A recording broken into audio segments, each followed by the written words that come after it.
విశ్వాసులారా, ప్రియ దేవుని బిడ్డలారా, ఈరోజు మనతో పాటు మనం తీసుకొని వెళుతున్నటువంటి వాక్యం మత్తయి శుభవార్త 4వ అధ్యాయము 4వ వచనము. మత్తయి శుభవార్త 4వ అధ్యాయము 4వ వచనము. అందరూ బైబిల్ తెరవండి, ఎందుకంటే ఈరోజు ఈ గ్రామానికి మనం వచ్చి ఉన్నాం. ఎక్కడెక్కడ నుండో మన గ్రామాలు, మన విచారమైనటువంటి అందరం కూడా ఇక్కడ చేరుకొని ఉన్నాం మనం. కాబట్టి ఈరోజు మనతో వచ్చినందుకు ఒక మంచి వాక్యాన్ని మనం తీసుకుని వెళ్ళబోతున్నాం కనుక ఆ వాక్యాన్ని అందరూ కూడా చేతుల్లోకి తీసుకుని చదవండి. అందరూ కూడా, ప్రతి ఒక్కరు కూడా చదవాలి. మత్తయి శుభవార్త 4వ అధ్యాయము 4వ వచనము. మానవుడు కేవలము రొట్టె వలననే జీవింపడు,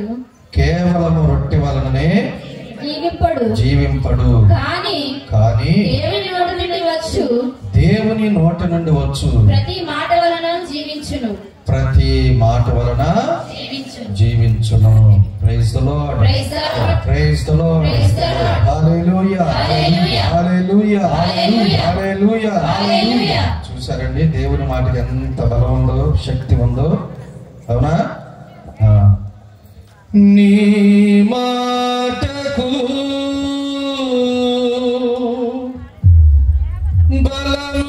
బలమున్నది,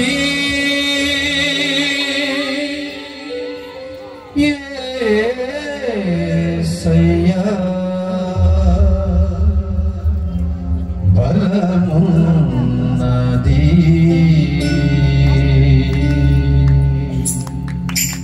అందరూ చప్పట్లు కొడుతూ చక్కగా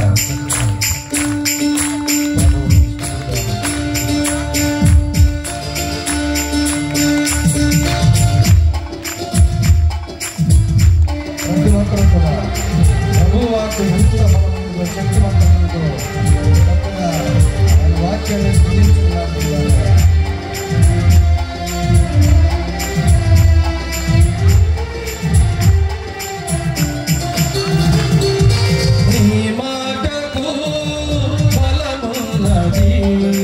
యేసయ్యా యేసయ్యా బలమున్నది. అందరూ నీ మాటకు బలమున్నది, యేసయ్యా యేసయ్యా బలమున్నది, యేసయ్యా యేసయ్యా బలమున్నది.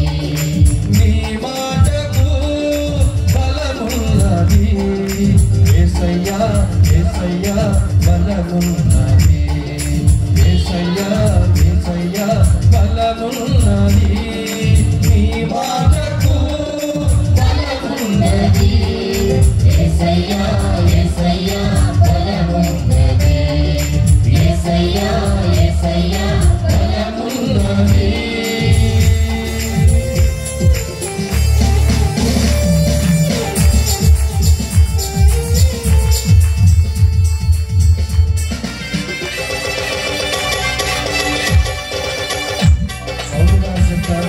దేవుని వాక్కు రెండంతా మొత్తం వంటి అని చెప్పారు. భక్తి వాదన కంటే కూడా చాలా పదునైనగా చెప్తున్నాడు పౌలు గారు తన గొప్ప మాటలు. అందుకే దేవుని వాక్యం మనం జీవించగలమని విశ్వసిద్దాం. హల్లెలూయా సముద్రమందు పయనముగా నాడు తుఫాను జలవేగమే,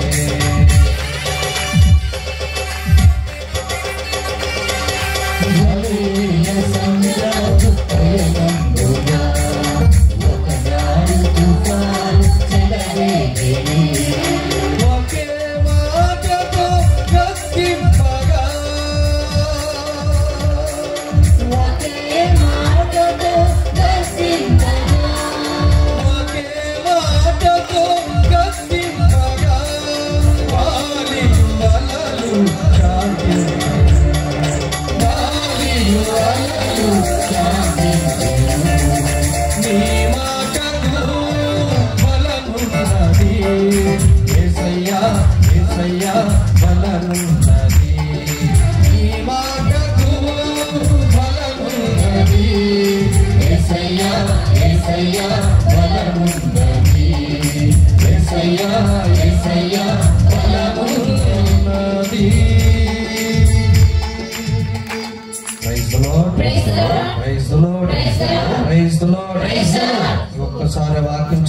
చదవండి మనం గుర్తుండడానికి. మత్తయి శుభవార్త అమ్మా ఒక నిమిషం. మత్తయి శుభవార్త. ఇప్పుడు వచ్చిన వాళ్ళందరూ కూడా దయచేసి బైబిల్ తెరిచే వాక్యాన్ని చదవండి. ఈరోజు మనకు ఎంతో విలువైనటువంటి మాట, మనం గుర్తుండిపోయే 40 రోజులు గుర్తు ఉండవలసినటువంటి మాట, మన హృదయానికి దగ్గరగా ఉండేటటువంటి మాట. మత్తయి శుభవార్త 4వ అధ్యాయము 4వ వచనం. ఏమిటండి అది? మానవుడు కేవలము రొట్టె వలననే జీవింపడు, కానీ దేవుని నోట నుండి వచ్చు ప్రతి మాట వలన జీవించును. Praise the Lord, praise the Lord, hallelujah, hallelujah. ప్రియ దేవుని బిడ్డలారా, విశ్వాసులారా, ఇందాక నేను ప్రారంభంలో ఇక్కడ ఈ భీమవరపాడు గ్రామానికి మొదటిసారి నేను రావటం, ఈ రోడ్లో ఈ దారిలో చాలాసార్లు నేను వెళ్ళాను, కానీ ఎప్పుడు ఇక్కడ ఆగలేదు, రాలేదు కూడా లోపలికి. ఇందాక స్వామితో పాటు గ్రామస్తులందరితో కూడా కలిసి వస్తూ ఉంటే, వచ్చేటప్పుడు మన ఫాదర్ గారు, తర్వాత ఇక్కడ ఉపదేశ మాస్టర్ గారు నా చేతికి బైబిల్ ఇచ్చారు. బైబిల్ ఇచ్చి, స్వామి బైబిల్ పట్టుకోండి, రెండు చేతులు పైకి చాచి అక్కడి నుంచి తీసుకురండి అని చెప్పని అన్నారు. ఒకసారి వాళ్ళు చప్పట్లు కొట్టి ప్రేమతో వాళ్ళని అభినందిద్దామండి. చాలా గొప్ప విషయం. ఎందుకంటే ప్రియులారా, నాకు చాలా బాగా నచ్చింది దేవుని వాక్యానికి మనం ప్రాముఖ్యతను ఇవ్వటం. ప్రియులారా, మొదటిగా మనం వాక్యంలోకి వెళ్ళడానికి ముందుగా మనందరికీ తెలుసు, తపస్సు కాలం అనగానే ఆశీర్వాదమైన కాలం అని చెప్పని అంటాడు. అవునండి, ప్రతి సంవత్సరం మనం ధ్యానించుకునేటటువంటిది విభూతి బుధవారం రోజున మనం వినేటటువంటి ఆ యొక్క సువిశేష పట్టణం ఏమిటంటే ప్రార్థన, ఉపవాసము, దాన ధర్మాలు. వీటి గురించి మనం వింటూనే ఉన్నాము. అయితే ఈ తపస్సు కాలం ప్రారంభమైన తర్వాత మనం ఎన్ని రోజులండి ఉండేది? ఎన్ని రోజులు మనం దేవునితో కలిసి ఉండేది? 40 రోజులు. ఈ 40 రోజులకి ఉన్నటువంటి ప్రాముఖ్యతను ఒకసారి మనం ముందుగా చూడాలి. ఏమిటి ప్రాముఖ్యత అని అంటే, జల ప్రళయం ద్వారా వర్షం కురిసిన కాలం ఎన్ని రోజులండి? 40 రోజులు. మోషే ఉపవాసం చేసిన కాలం, అదే విధముగా ఇశ్రాయేలీయులు కనాను వేగు చూసినటువంటి కాలం, ఏలియా ఉపవాసం నుండి ప్రయాణించినటువంటి కాలము, యేసు ప్రభు ఉపవాసము చేసినటువంటి కాలము 40 రోజులు. ఆరోహణానికి ముందు యేసు ప్రభు ప్రత్యక్షమైనటువంటి కాలము 40 రోజులు. చూసారండి, మనం ఈ 6 అనుభవాలు నేర్చుకోవచ్చు ప్రియులారా. ఇప్పుడు మనం 40 దినాల గురించి మనం ఈ 6 సంఘటనల ద్వారా మనం విని ఉన్నాం బైబిల్ గ్రంథంలో.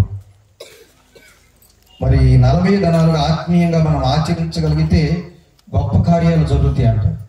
ఈ 40 రోజుల పాటు ఏం జరుగుతుంది మనకి అని అంటే, ఆది కాండము 7వ అధ్యాయం 1వ వచనం తీసుకొని ప్రియులారా, దేవుడు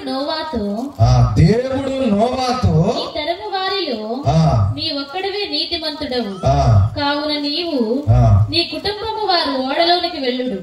స్వచ్ఛమైన వారిలో ప్రతి జాతి వారిని 7 జంటల చొప్పున నీతో పాటు తీసుకుని వెళ్ళుము. స్వచ్ఛము కాని అశుచికరమైన జంతువులలో మాత్రము ప్రతి జాతి దానిని 1 జంట చొప్పున కొనిపోము. పక్షులలో ప్రతి జాతికి చెందిన వారిని 7 జంటల చొప్పున తీసుకుని పొమ్ము. ఇట్లు చేసినచో భూమి మీద ప్రాణులు నశింపవు. ఇంకా 7 రోజులకు భూమి మీద 40 పగళ్ళు 40 రాత్రులు ఎడతెగని వార కునిపింతును. ఈ మాట ఒక్క మాట జాగ్రత్తగా గమనించండి. మా చదువు ఈ మాట, చివరి మాట ఇప్పుడు నువ్వు చదివిన మాట. 40 రాత్రులు ఎడతెగని వాన కురిపింతును. 40 పగళ్ళును 40 రాత్రులను ఎడతెగని వాన కురిపింతును. ఎడతెగని వాన కురిపింతును అని చెప్పనన్నాడు. ఈ తపస్కాలంలో కూడా మనకు జరిగేది ఏమిటో తెలుసండి. ఈ 40 పగళ్ళు 40 రాత్రులు కూడా మనకు జరిగేది ఏమిటంటే, మన మీద వాక్యం అనేటటువంటి వర్షం కురుస్తుంది. అలనాడు నోవా జలప్రళయం సమయంలో, ఈ జలప్రళయం వచ్చినప్పుడు ఏమైంది? భూమి మీద ఉన్నటువంటి చెడు, పాపము, ఇదంతా కూడా కడిగి వేయబడింది. అట్లాగే ఈ 40 రోజులు కూడా ఏం జరుగుతుంది? మనకి వాక్యమైనటువంటి వర్షం. చూసారండి మీరు, పాంప్లెట్లో చూసారుగా. మన మైలవరం విచారణలో అనిల్ ఫ్రాన్సిస్ ఫాదర్ గారు అన్ని గ్రామాల్లో కూడా ఉపవాస ప్రార్థన పెట్టారు. అవునా? ఈ రోజు నుండే కదా ప్రారంభం. ఆ పాంప్లెట్ ద్వారా మీరు ఎంతో మంది మీరు గురువులను మీరు చూస్తున్నారు. ఎంతమంది ఉపదేశ మాస్టర్ గారు వారందరూ ఇచ్చిన వాక్యం, చేసిన శ్రేయ మార్గాలు, చెప్పిన జపమాల, ఇవన్నీ కూడా ఏం చేస్తాయంట? ఆ వాక్యమైనటువంటి వర్షంలాగా కురుస్తాయంట. అప్పుడు ఏమవుతుంది? మనలో ఉన్నటువంటి పాపం అనేది అంతా కూడా తొలగిపోతుంది. ప్రభు ఏమన్నాడండి? ప్రభు ఏమన్నాడు? మనను తనను పోలి జీవించమన్నాడు. ఈ విభూతి బుధవారం రోజున మనందరం ఒక పాట పాడాం. బూడిదని విభూతిగా మార్చిన తర్వాత, నొసటి పైన ఈ యొక్క విభూతిని పూసిన తర్వాత అందరూ ఒక పాట పాడారు. ఏమిటి ఆ పాట? మట్టి నుండి వచ్చినటువంటి శరీరం ఈ మట్టిలోనే కలవాలని చెప్పని అన్నాడు. ఏమిటి దీని అర్థం? అంతరార్థం ఏంటండి? మట్టి నుండి పుట్టాము, మళ్ళీ మనం మట్టిలోనే కలిసిపోతాం. మట్టి నుండి పుట్టినటువంటి మనం మట్టిలో కలిసిపోయే లోపే నిన్ను నేను మార్చుకోవాలి, హృదయ పరివర్తన చెందాలి. ఇదే దీని అంతరార్థం. తపస్కారం పౌలు గారు ఆ రోజు చెప్పినటువంటి మాటలు మనం జాగ్రత్తగా మనం విన్నట్లయితే ఏమని చెప్తున్నాడు? ప్రతి ఒక్క దానికి ఒక సమయం ఉంది, అనుకూలమైనటువంటి సమయం. దేనికి? నిన్నునే మార్చుకోవడానికి, ఇతరులను మార్చడానికి కాదు. ఇది నా కోసం నేను చేసేటటువంటి తపస్సు అండి. మానవులో మన బలహీనలు ఎవరైనా పాపాలు చేస్తారో, తప్పులు చేస్తారు. అవునా? అందుకని మనం ఏం చేయాలి? ఈ తపస్సు కాలం అనేది నన్ను నేను మార్చుకోవడానికి, నేను హృదయ పరివర్తన చెందడానికి, అంతేగాని ఇతరుల తప్పులను వేలెత్తి చూపించడానికి కాదు. అందుకే ప్రియులారా, మట్టి నుండి పుట్టినటువంటి మనము మరల మట్టిలో కలిసిపోయే లోపే మన ఈ జీవిత ప్రయాణంలో ఒక మారు మనసు అనేది మనలో రావాలి. Praise the Lord. Hallelujah, hallelujah, hallelujah. అందుకే దానికోసం మనం తప్పించాలి ప్రియులారా. ఇక బైబిల్, ఇందాక నేను బైబిల్ పట్టుకొని వచ్చాను. అవునా? బైబిల్ పట్టుకొని అక్కడి నుండి ఇక్కడికి వచ్చారు. చాలా మంది అనుకున్నారు వాక్యం చదవటం వల్ల ఏం జరుగుతుంది అని చెప్పి చాలా మంది ఆశ్చర్యపోతున్నారు. వాక్యం ఏంటంటే ఆర్సిం వాళ్ళు ఈ తపస్కారం రాగానే ఈ 40 రోజుల పాటు కూడా బైబిల్ పట్టుకొని తిరుగుతారు, జపమాల పట్టుకొని తిరుగుతారు. అసలు ఎందుకు అని చెప్పి చాలా మంది అనుకుంటున్నారు. వీళ్ళారా, ఒక తాత మనవడు అంటారు, ఒక కొండ పైన ఉంటున్నారు. ప్రతిరోజు ఉదయాన్నే ఈ పెద్ద ఆయన ఈ తాత లేచి ఏం చేస్తున్నాడంట? ఒక పెద్ద పుస్తకం చదువుతున్నాడంట. ఇంతలో ఆ చిన్నపిల్లవాడు ఒక రోజు గమనించాడు, ఏమిటి మా తాత ప్రతిరోజు చీకటితో లేస్తున్నాడు అని చెప్పని వాడు కూడా లేచి దగ్గరికి వచ్చాడంట. వాళ్ళ తాత ఒక టేబుల్ దగ్గర కూర్చొని పెద్ద ఆ పుస్తకం చదువుతున్నాడంట. ఏమిటా అని చెప్పని చూస్తే అప్పుడు అడిగాడంట ఆ పిల్లవాడు, తాత నువ్వు ఏంటి రోజు ఈ పుస్తకాన్ని చదువుతున్నావు, ఏమిటిది అని అన్నాడంట. బైబిల్ నానా అని అన్నాడు. ఇప్పుడంటే బైబిల్ చాలా చిన్నవి అయిపోయిందిలేండి, అందరూ పట్టుకోవడానికి హ్యాండీగా అయిపోయింది. ఆ రోజుల్లో అయితే బైబిల్ గ్రంథాలు చూశారుగా, చాలా మంది పెద్దవాళ్ళకి తెలుసు, ఇంత పెద్ద సైజులో ఉండేది. అది చూపించి నానా ఇది బైబిల్ అన్నాడు. దీనిని చదవడం వల్ల నీకు ఏంటి ఉపయోగం అని చెప్పని అన్నాడు. ఏమన్నాడండి? దీన్ని చదవడం వల్ల నీకేమిటి ఉపయోగం అని చెప్పని అన్నాడు. అప్పుడు వెంటనే ఆ పిల్లవాడిని చేయి పట్టుకుని బయటికి తీసుకెళ్ళాడు. ఆ ఇంటి ముందు ఉన్నటువంటి పొయ్యి, రోజు వాళ్ళు వేడి నీళ్లు కాల్చుకునేటటువంటి వంట చేసుకునేటటువంటి పొయ్యి దగ్గరికి తీసుకెళ్ళాడు. అక్కడ వాళ్ళు రోజు ఒక తట్టలో ఈ బొగ్గు తీసుకుని వస్తారు. ఆ తట్టను చూపించి ఆయన అన్నాడు, ఒరే ఈ తట్టను తీసుకెళ్లి కొండ కిందకి వెళ్ళి ఆ తట్టలో నీళ్లు ముంచుకొనిరా అని చెప్పని అన్నాడు. ఏమన్నాడండి? తట్టలో నీళ్లు ముంచుకొని రమ్మన్నాడు. సరే, పిల్లలు ఏదైనా చెప్తే ఆసక్తికరంగా ఉంటారు కదా, ఉత్సాహంగా ఉంటారు. వెంటనే ఆ తట్ట తీసుకొని కొండ కిందకి వెళ్ళి ఆ చెరువులో ముంచాడు. ముంచిన తర్వాత నీళ్లు తట్టలో వస్తాయండి. అట్లా ఏం చేశాడు? నీళ్లు అందులో ఎలాగైనా సరే రావాలని చెప్పి తీసుకురావాలని ప్రయత్నాలు చేశాడు. అలాగే తీసుకొని పైదాకా వచ్చాడు, ఒక్క చుక్క కూడా మిగలేదు. తర్వాత 2-3 సార్లు తిరిగాడు కొండ కింద నుంచి పై నుంచి కింద దాకా, అయినా కానీ తట్టలో నీళ్లు రాలేదు. వాడికి విసుగొచ్చి ఆ తట్ట తీసుకుని వెళ్ళి పొయ్యి దగ్గర పడేసాడు. నేలకేసి కొట్టి, తాత ఏంటి ఇలాగా, తట్టలో నీళ్లు రావు కదా, నువ్వు నాకు అన్ని పనికిమాలిన పనులు చెప్తావు అని చెప్పని విసుక్కున్నాడు వాడు. అలా వెళ్ళిపోతుంటే మళ్ళీ వెనక్కి చేయి పట్టుకుని వెనక్కి ఆయన అంటున్నాడు, ఒరే బాబు చూడరా, నువ్వు తీసుకెళ్ళేటప్పుడు ఈ తట్ట ఎలా ఉంది అని అన్నాడు. మనం రోజు బొగ్గులు తెచ్చుకునేటువంటి తట్ట కదా, లోపల ఎలా ఉంది అని అన్నాడు. ఎలా ఉందంట? బొగ్గులు తెచ్చినప్పుడు తట్ట ఎలా ఉంటుందండి? మసిబారిపోయి ఉంటుంది, నల్లగా ఉంటుంది. మరి ఇప్పుడు ఎలా ఉందిరా అని అన్నాడు. ఈ పిల్లవాడు ఏం చేశాడు, ఆ తట్ట తీసుకుని వెళ్ళినప్పుడు అలా ఆ తట్టలో నీళ్లు రావాలని తిరిగిన 3 సార్లు అని మధ్యలో తట్టలో నీళ్లు తీసుకురావడం ఎన్నిసార్లు ముంచి లేపుంటాడు. అందుకనే ఆ తట్టంతా ఏమైంది, లోపల భాగం అంతా కూడా తెల్లగా అయిపోయింది. అప్పుడు చూపించాడు, చూసేవారా ఇంతకు ముందు మసిబారిపోయి ఉంది, ఇప్పుడు ఏమైంది, తెల్లగా అయిపోయింది.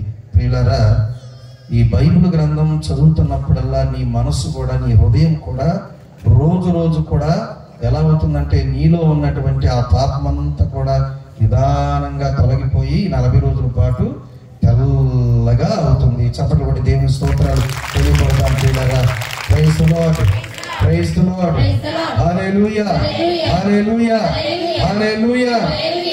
ఏం చేస్తుంది ఈ వాక్యం మనల్ని? ఈ వాక్యం మనల్ని తెల్లగా చేస్తుంది.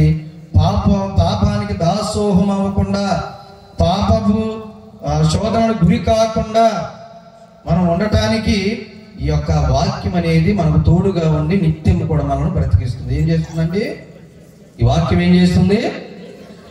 నీ వాక్యమే నన్ను బ్రతికించెను, బాధలలో నెమ్మదినిచ్చెను.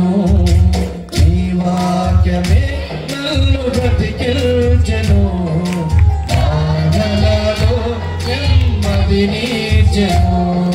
కృపాశక్తి దయాశక్తి సంపూర్ణుడా, వాక్యమై ఉన్న యేసు వందనమయ్యా.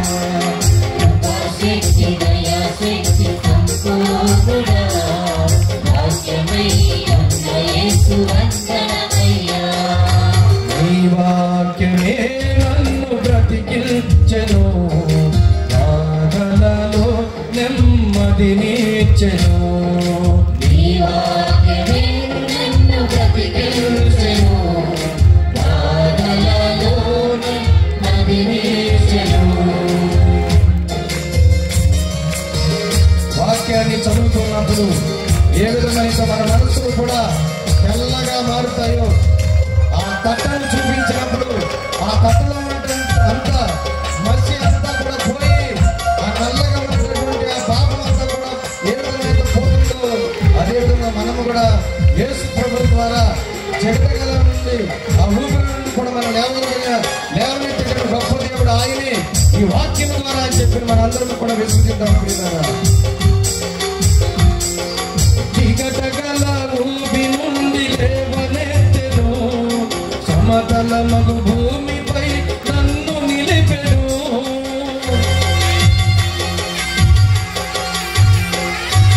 చీకటగల ఊపి నుండి లేవనెత్తెను, సమతల మగు భూమిపై నన్ను నిలిపెను. నా పాదములకు దీపమయ్యను,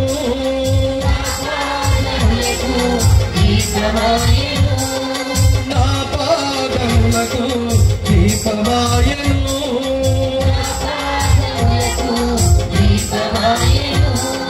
సత్యమైన మార్గములో నడుపుచుండెను, నడుపుచుండెను. ఈ వాక్యమే నన్ను బ్రతికించెను, బాధలలో నెమ్మదినిచ్చెను. ఈ వాక్యమే నన్ను బ్రతికించెను, బాధలలో నెమ్మదినిచ్చెను. కృపాశక్తి దయాశక్తి సంపూర్ణుడా, వాక్యమై ఉన్న యేసు వందనమయ్యా.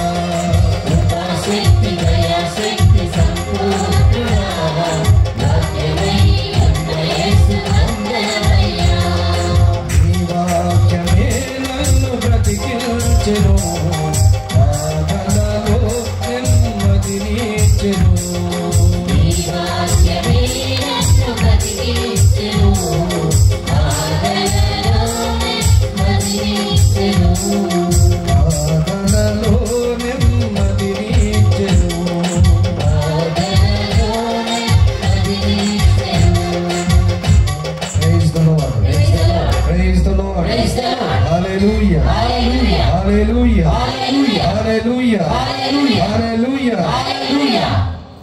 ప్రియులారా, ఉపవాస ప్రార్థన అని చాలా మంది అంటున్నారు.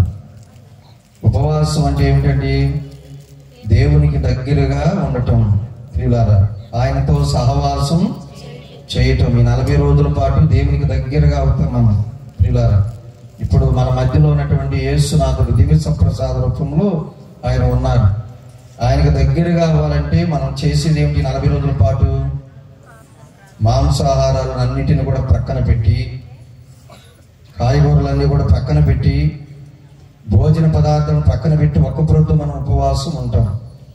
ఇది చాలా చాలా త్యాగముతో కూడుకున్నటువంటి పని. ఒక్క పొద్దు ఉండటం, ఉపవాసాలు చేయటం అనేది చాలా త్యాగముతో కూడుకున్నటువంటి పని. ప్రియులారా, చెప్పులు లేకుండా మీరు పాదయాత్రలు చేయటం, ఇవంతా కూడా ఎంతో పుణ్యముతో కూడుకున్నటువంటి పని. ఇవన్నీ కూడా చేసేది ఎందుకయ్యా, ఎందుకమ్మా అంటే ఆ యేసయ్యకు దగ్గర అవటం కోసమే. ప్రియులారా, ఆయన సహవాసానికి దగ్గర అవటం కోసమే ఇవన్నీ కూడా మనం చేసేది. ప్రియులారా, అయితే ఇక్కడ మనం గమనించవలసింది ఏమిటంటే, యేసయ్యకు మనం దగ్గరగా ఉండాలి అని మనం తప్పిస్తున్నాం కనుక మరింతగా మనం దగ్గర అవ్వాలి అని అంటే ఆయన చెప్పినట్లు మనం నడుచుకోవాలి.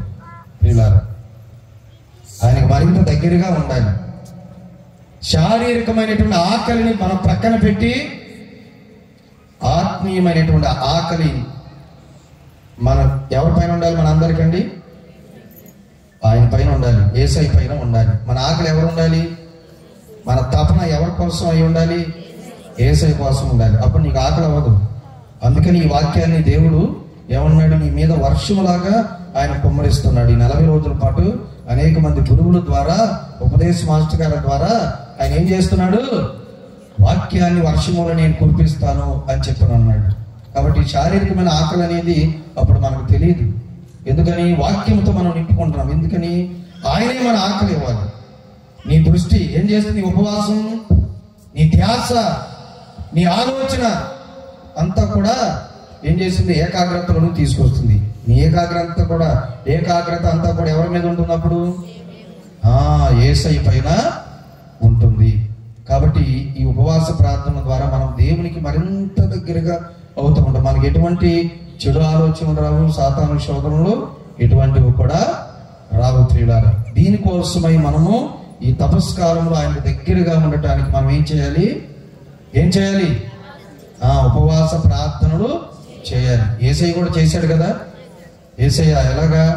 ఆయన పెరిగి పెద్దవాడైన తర్వాత, యోర్దాను నదిలో జ్ఞానస్నానం పొందిన తర్వాత ఆయన ఏం చేశాడు? మొట్టమొదటిసారిగా ఎడారికి వెళ్ళాడు. ఎడారికి ఎందుకు వెళ్ళాడు? ఆత్మతో బలపరచబడటానికి, తండ్రి దేవుని శక్తిని పొందుకోవడానికి ఆయన వెళ్ళాడు. మనం కూడా చేసేది ఇదే. యేసయ్య ఏమని చెప్తున్నాడు?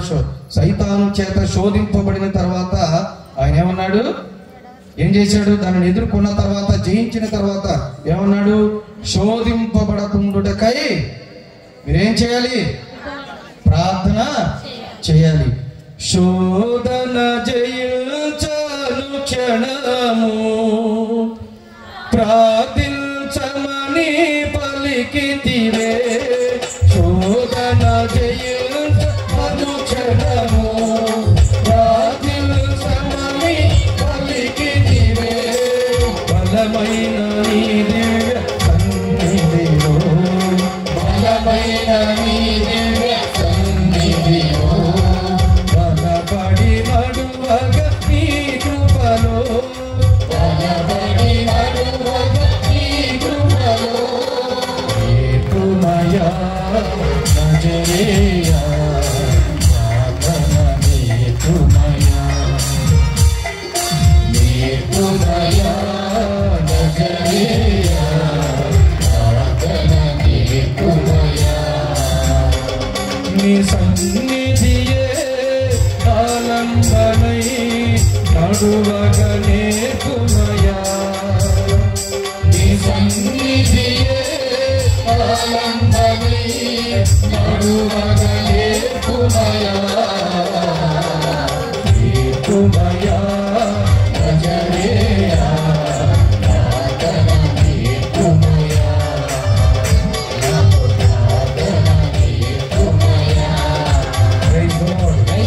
Praise the Lord, hallelujah, hallelujah.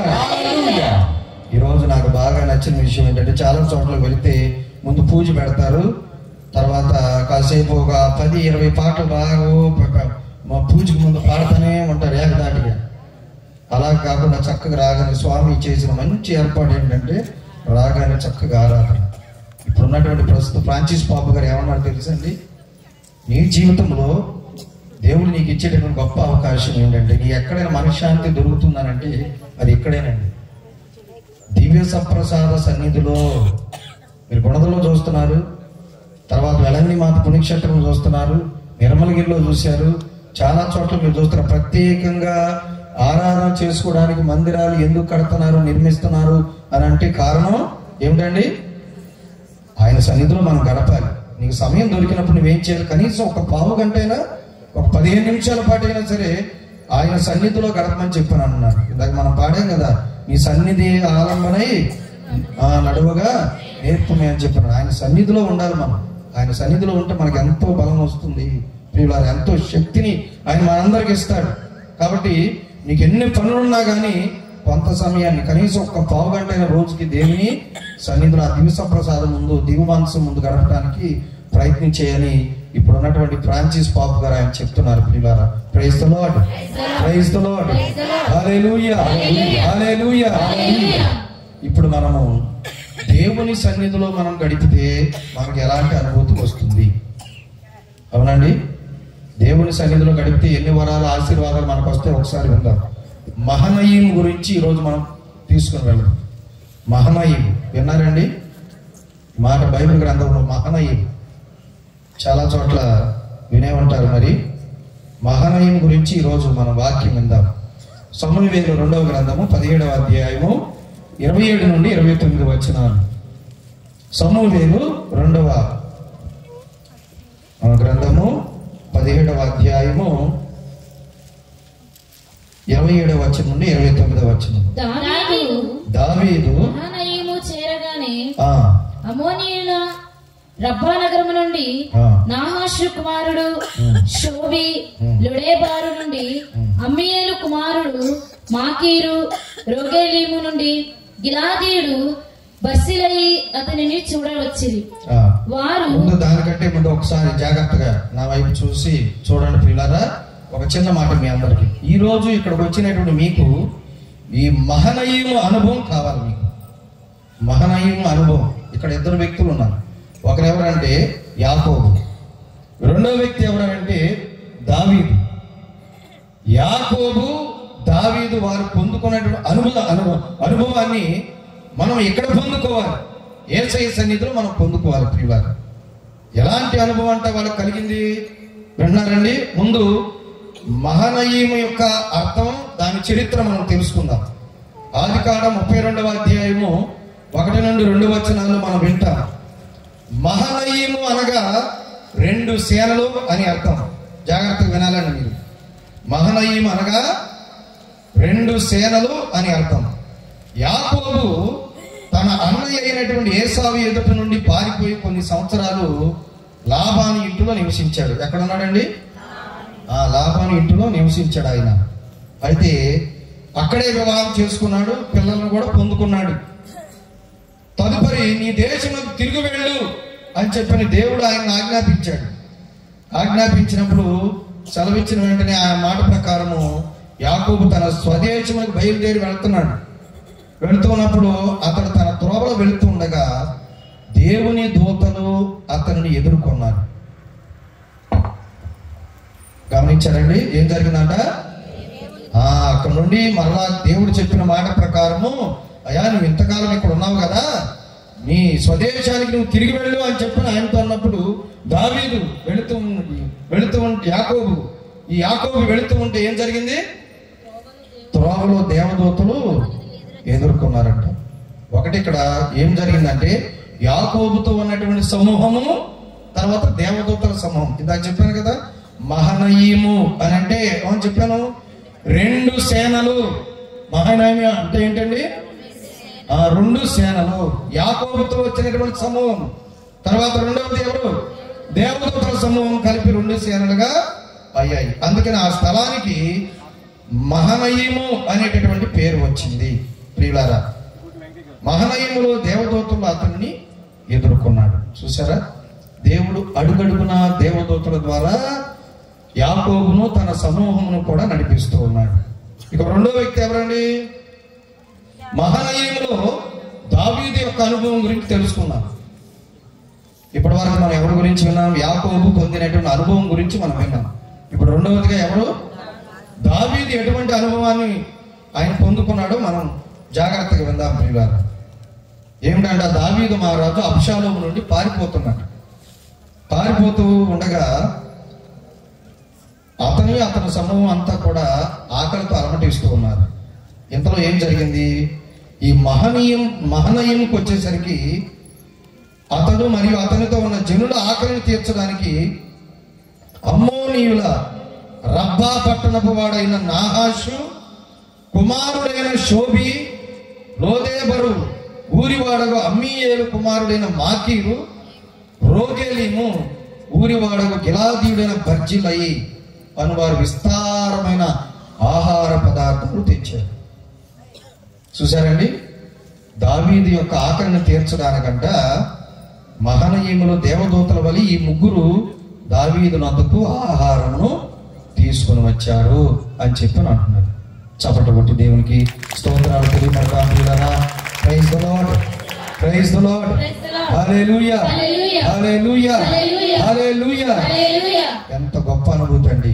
చూసారా, మహనయీము యాకోబు పొందినటువంటి అనుభవం, తర్వాత దావీదు మహారాజు పొందినటువంటి అనుభవం.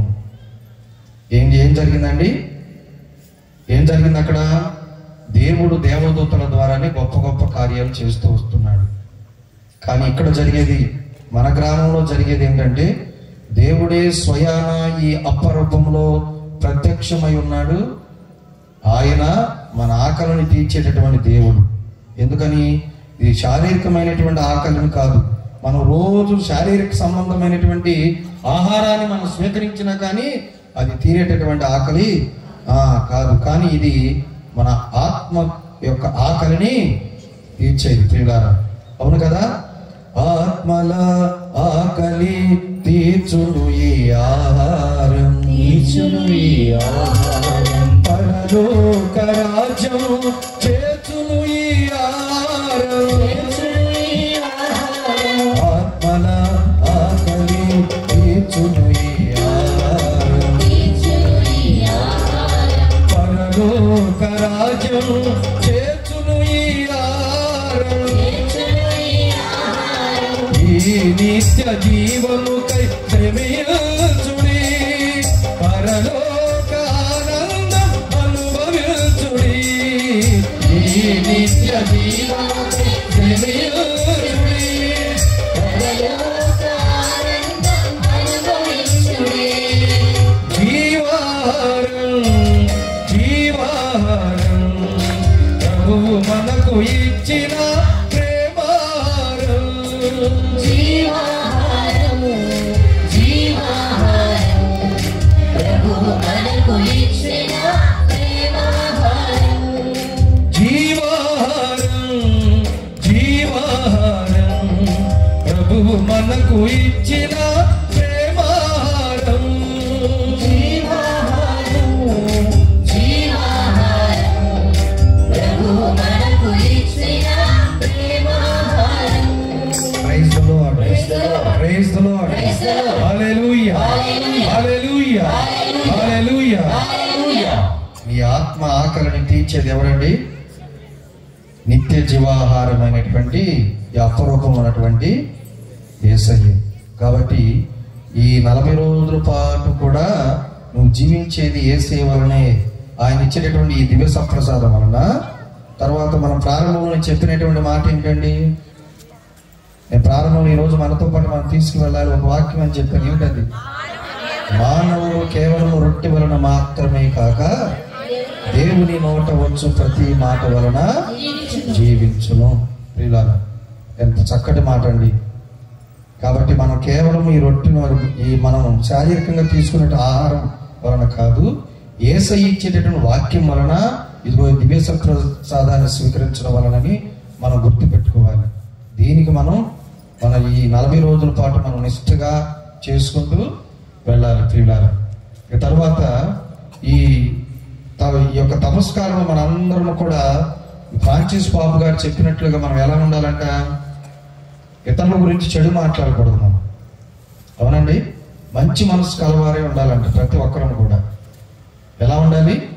మంచి మనసు కలవారే ఉండాలి. ఇతరుల గురించి మనం చెడుగా ఇప్పుడు మనం మాట్లాడకూడదు, తప్పుగా మనం మాట్లాడకూడదు అని చెప్పని ఆయన చెప్తున్నారు. ఎందుకని?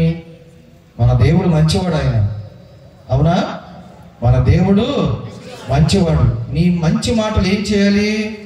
ఇతరుల యొక్క కన్నీటిని తుడవాలి. అవునండి, నీ మంచి మాటలు ఏం చేయాలి? ఇతరుల యొక్క కన్నీటిని తుడవాలి. అందుకనే 10 సూత్రాలను ఈ పరిశుద్ధ ఫ్రాన్సిస్ పాపు గారి సంవత్సరానికి ఈ తపస్కారం సందర్భంగా 10 సూత్రాలను ఆయన ఇచ్చాడు. వాటిలో నాకు బాగా నచ్చింది ఏంటంటే, నీ సహాయాన్ని నీ సమయాన్ని పేద ప్రజలతో పంచుకో అని చెప్పాను అన్నాడు. పేద ప్రజల కోసం వెచ్చించు అని అంటున్నాడు. ఏమిటండి? నీ సహాయాన్ని నీ సమయాన్ని పేద ప్రజలతో వెచ్చించు అని అన్నాడు. నీ సహాయం అంటే ఏంటండి? నీ దగ్గర 100 రూపాయలు ఉన్నాయండి, 10 రూపాయలు తీసి నువ్వు సహాయం చేస్తావు, అది నీ సహాయం, నీ వంతుగా సహాయం. నీ సమయాన్ని అంటే ఎవరో అనారోగ్యంతో ఉన్నారు, బాగాలేదు, వాళ్ళని వెళ్ళి పరామర్శిస్తావు, వాళ్ళకు ఊరట మాటలు చెప్తావు, వాళ్ళని ఓదారుస్తావు. ఇలా చేయటం వల్ల ఏమవుతుంది? నీవు సహాయం చేసిన వాడు అవుతున్నావు. అవునా? కాబట్టి ఈ తపస్కాలంలో మంచి మాటల ద్వారా ఇతరులకు కూడా ఊరటను ఓదార్పును ఇయ్యాలి ప్రియులారా. ఇదే మనం చేయవలసిన తపస్సు ప్రియులారా. అందుకనే మంచి దేవుడు యేసు దేవుడు మనలో ఉన్నాడు కనుక ఆ గొప్ప దేవుడు ఒకసారి మనందరం కూడా నిలబడి స్తుతించుకుందాం ప్రియులారా. దయచేసి అందరూ కూడా నిలవబడండి. ప్రతి ఒక్కరు కూడా బైబిల్ అన్ని కూడా కింద పెట్టి చక్కగా మీరందరూ నుంచొని చప్పట్లు కొడుతూ ప్రభువును స్తుతించండి, ఆరాధించండి. మన దేవుడు ఎటువంటి వాడండి? మంచి దేవుడు. మంచి దేవుడు. ఆయన మన కన్నీటిని తుడిచే దేవుడు. నీవు కూడా ఇతరుల యొక్క కన్నీటిని తుడిచేవాడులాగా నీ మంచి మాటలు ఉండాలి తప్ప ఇతరులను గాయపరిచే విధంగా ఉండకూడదు అని చెప్పాను అన్నాడు. Praise the Lord, praise the Lord, praise the Lord, praise the Lord, hallelujah, hallelujah, hallelujah, hallelujah. కన్నీరు తుడచువాడు యేసు దేవుడు, అప్పులను తీర్చువాడు యేసు దేవుడు.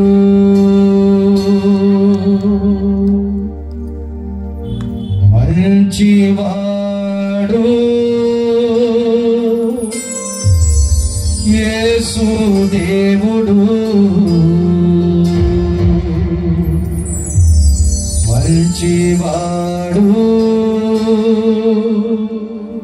యేసు దేవుడు. అందరూ చప్పట్లు కొడుతూ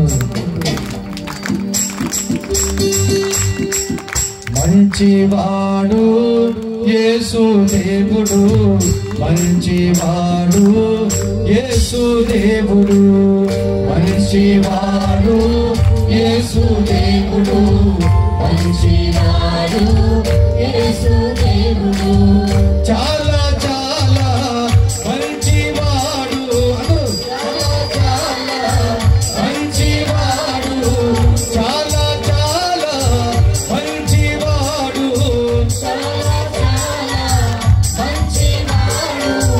మంచివాడు యేసు దేవుడు, మంచివాడు యేసు దేవుడు, మంచివాడు యేసు దేవుడు, మంచివాడు యేసు దేవుడు, మంచివాడు యేసు దేవుడు, మంచివాడు యేసు దేవుడు.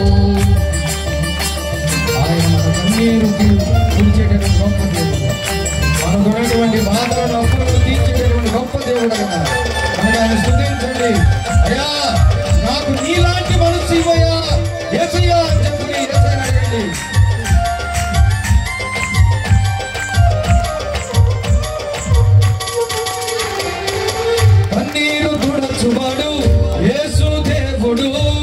అప్పులను తీర్చువాడు యేసు దేవుడు, కన్నీరు తుడచువాడు యేసు దేవుడు, అప్పులను తీర్చువాడు యేసు దేవుడు, మంచివాడు యేసు దేవుడు, మంచివాడు యేసు దేవుడు, మంచివాడు యేసు దేవుడు, మంచివాడు యేసు దేవుడు, చాలా చాలా మంచివాడు, చాలా చాలా మంచివాడు, చాలా చాలా మంచివాడు, చాలా చాలా మంచివాడు, మంచివాడు యేసు దేవుడు, మంచివాడు యేసు దేవుడు, మంచివాడు యేసు దేవుడు, మంచివాడు యేసు దేవుడు. నీ మనసులో ఏ కోరికైతే ఏ తలంపైతే ఉందో ఆ ప్రభు పాదాల చెంత ఉంచండి. ఎందుకంటే సాక్షాత్తు ఆరాధనీయుడు స్తుతులకు యోగ్యుడైనటువంటి యేసునాథుడు ఈ పీఠంపై ఉన్నాడు పిల్లారా. కాబట్టి ప్రభువా, నా హృదయంలో ఈ వాక్యం ఉంది, నా హృదయంలో ఈ తలంపు ఉంది, నా హృదయంలో ఈ ఉద్దేశం ఉందయ్యా, నీ పాదాల చెంత ఉంచాలని ప్రభువుని అడగండి పిల్లారా.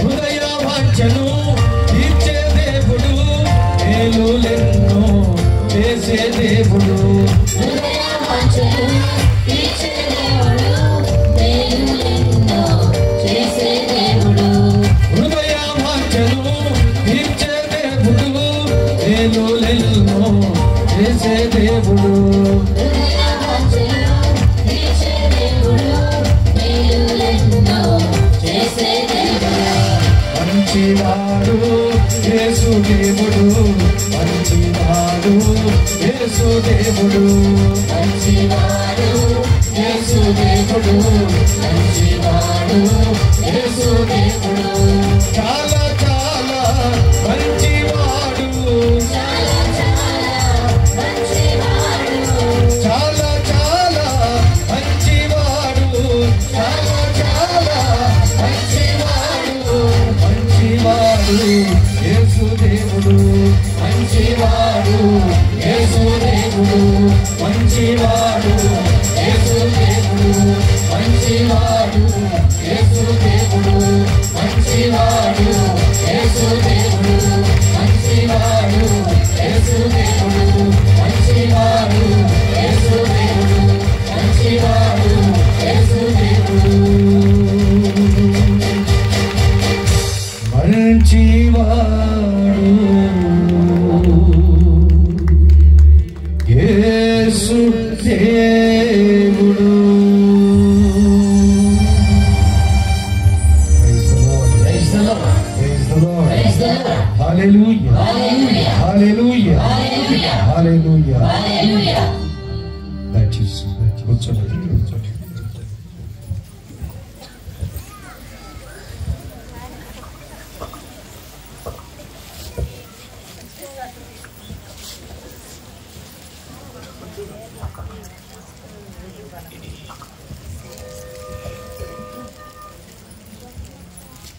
ఈ ఆరాధన క్రమంలో చివరిగా మీకు చెప్పదలుచుకున్నది ఏమిటంటే ప్రియులారా, మనకు ఈ తపస్కాలంలో ముఖ్యంగా ఉండవలసింది ఏమిటంటే, ఒకటి దేవుని మీద ప్రేమ, రెండవది మన తోటి వారి పట్ల ప్రేమ కలిగి ఉండాలి. అవునండి, ప్రభు ఏమని చెప్పారు?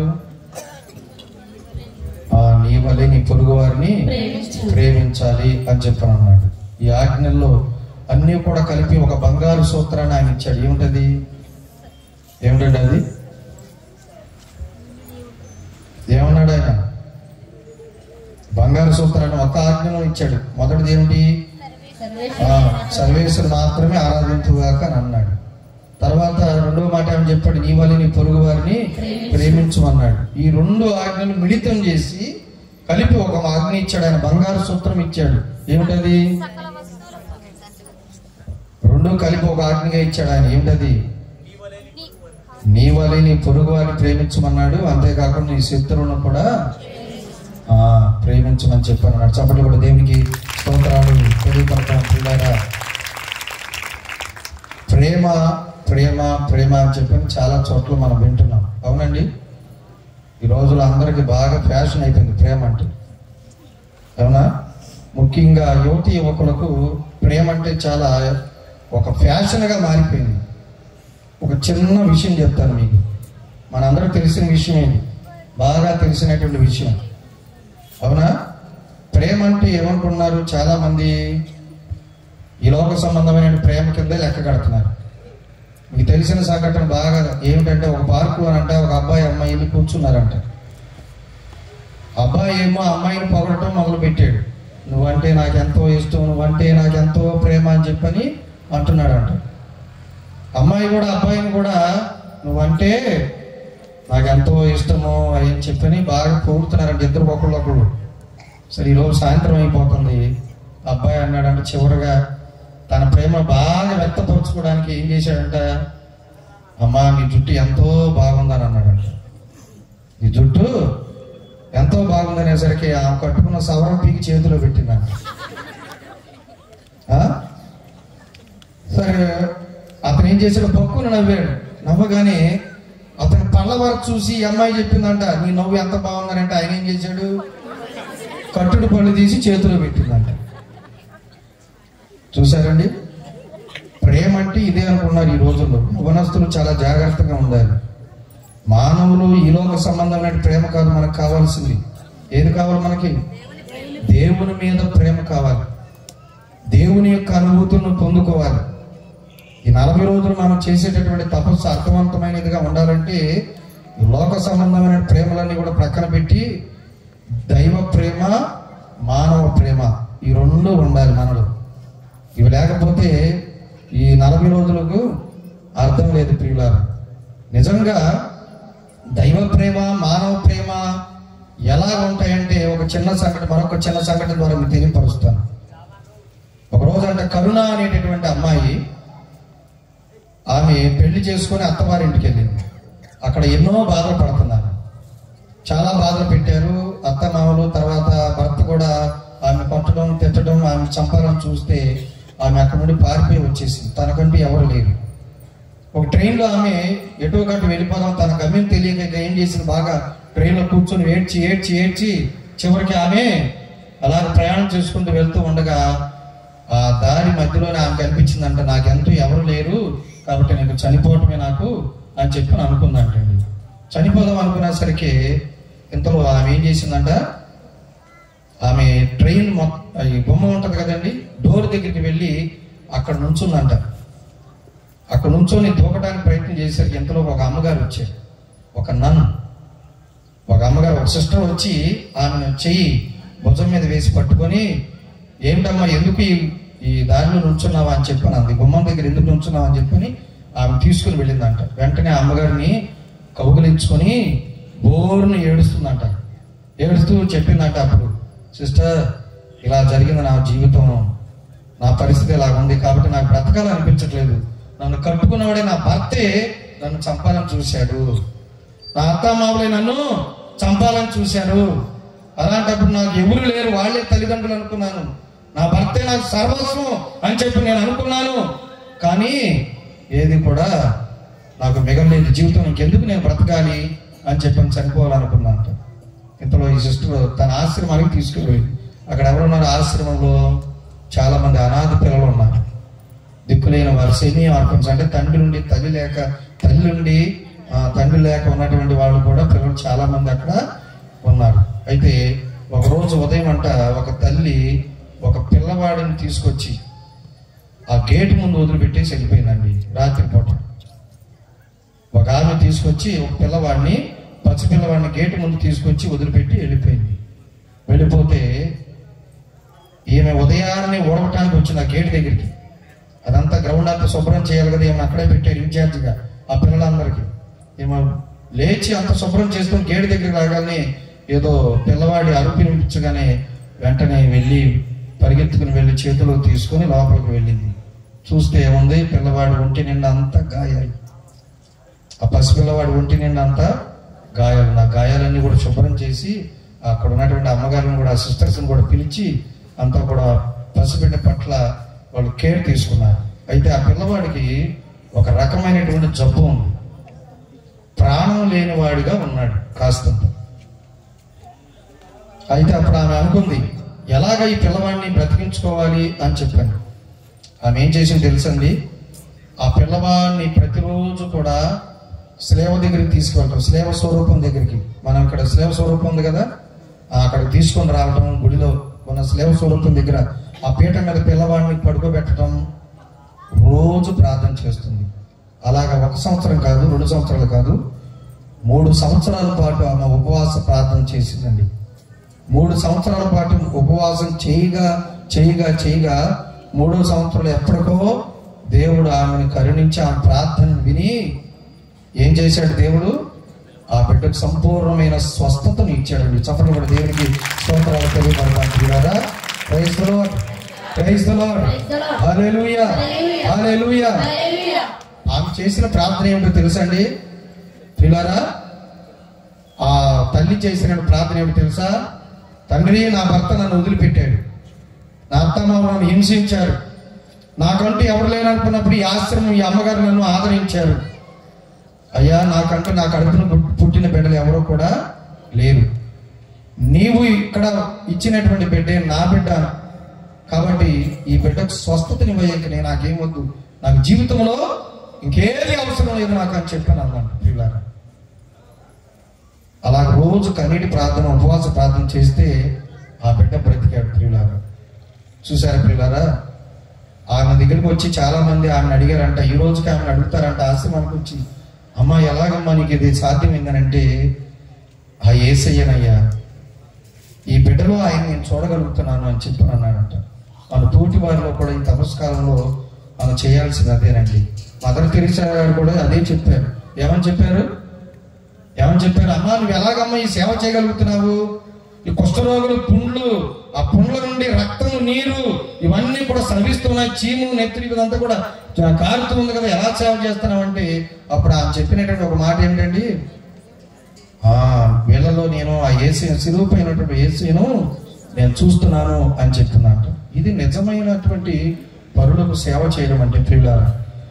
పరుల కొరకు ప్రాణమిచ్చు వారిదే నిజమైన ప్రేమని ఎరిగిన, పరుల కొరకు ప్రాణమిచ్చు వారిదే నిజమైన ప్రేమని ఎరిగిన, నాకై సిలువలో మరణించిన, నాకై సిలువలో మరణించిన నిజ ప్రేమ కలవాడి నీవేనయ్యా, నిజ ప్రేమ కలవాడి నీవేనయ్యా. నీ ప్రేమ గొప్పది నా యేసయ్యా, కరుణ గొప్పది నా మెస్సయ్యా, నీ ప్రేమ గొప్పది నా యేసయ్యా, నీ కరుణ గొప్పది నా మెస్సయ్యా. ఎంత గొప్ప ప్రేమ నీది యేసయ్యా, ఎంత కరుణమూర్తివయ్యా మెస్సయ్యా, ఎంత గొప్ప ప్రేమ నీది యేసయ్యా,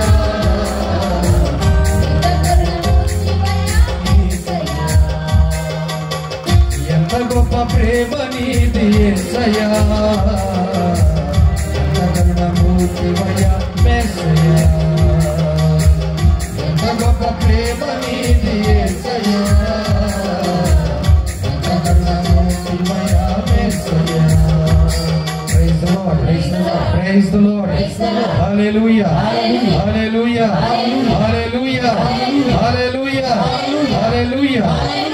చూసారా ప్రియులారా? ఇతరుల్లో మనం చూడాల్సింది ఏంటంటే దేవుడిని మనం చూడగలగాలి.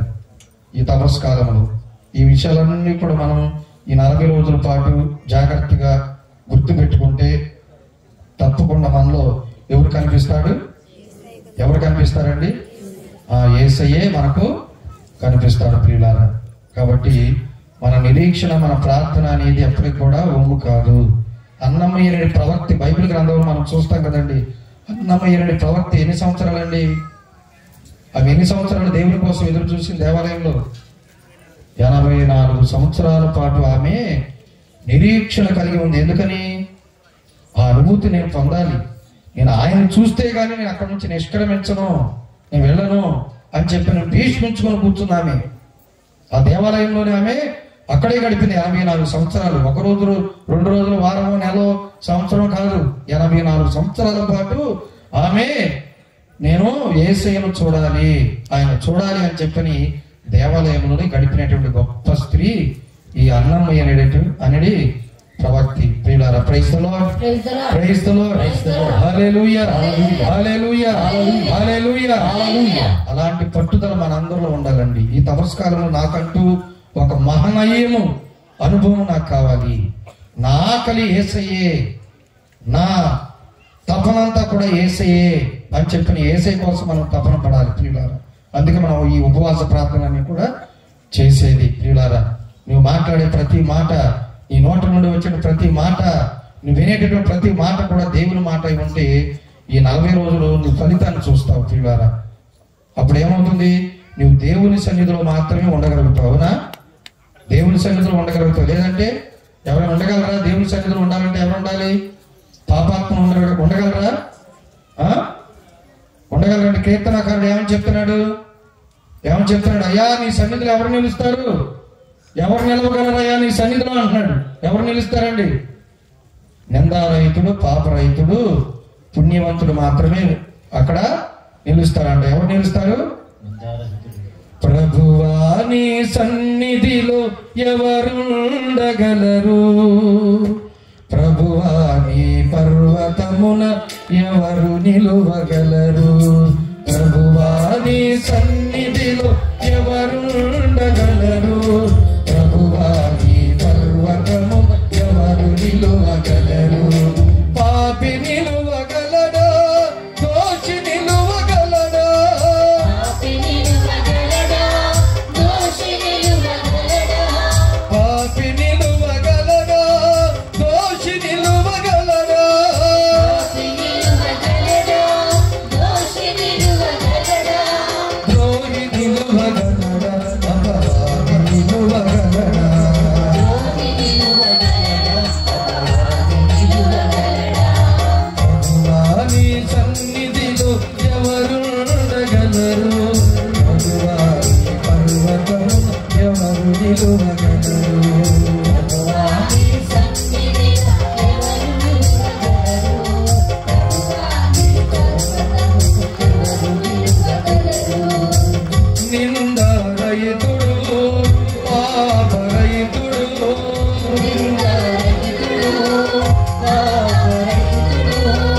పుణ్యవంతుడు, స్నేహశీలుడు,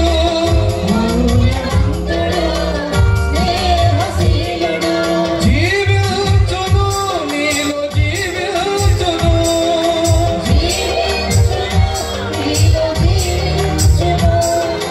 నిలువగలుగును, నీ ముందు నిలువగలుగును.